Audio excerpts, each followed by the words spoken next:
most effective training protocols for increasing muscle mass are utilize nonlinear periodization, which basically you're incorporating strength training with hypertrophy training. You know, a lot of kind of what I talked about with my power hypertrophy training. That's just one form of nonlinear periodization. But basically, you know, there's essentially three different ways to resistance train. There's hypertrophy training, there's strength training, and there's power training. Power being, you know, a little bit lighter weights, but moving the weight very fast, so doing explosive movements. And what they find is you never maximize, regardless of what your goal is, strength, power, hypertrophy, you never maximize any one of those three without doing all three. So even if I want to be the best power lifter possible, I still need to do some hypertrophy and power work. If I want to be the fastest sprinter possible, I still need to do some hypertrophy and strength work.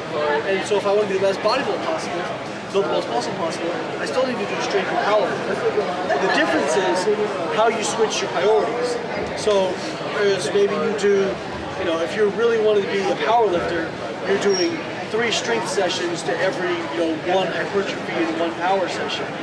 Or if you're a sprinter, you're doing, you know, a bunch of power sessions and you have a hypertrophy or a strength session, you know, every other week, something like that.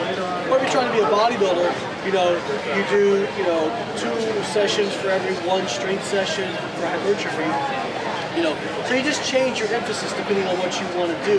But by utilizing all 3 of those, it prevents you from stagnating so quickly compared to where if you're just doing pure hypertrophy training, everybody knows this, you hit a wall. You know, when you're just doing the same rep scheme over and over, same loading scheme over and over, you hit a wall and it's very hard to get over that if you don't incorporate, you know, differences in volume or differences in loading.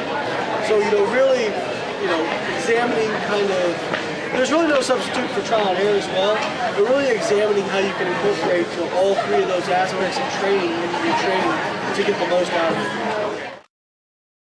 There's a lot of guys that do IIFYM, they've gotten so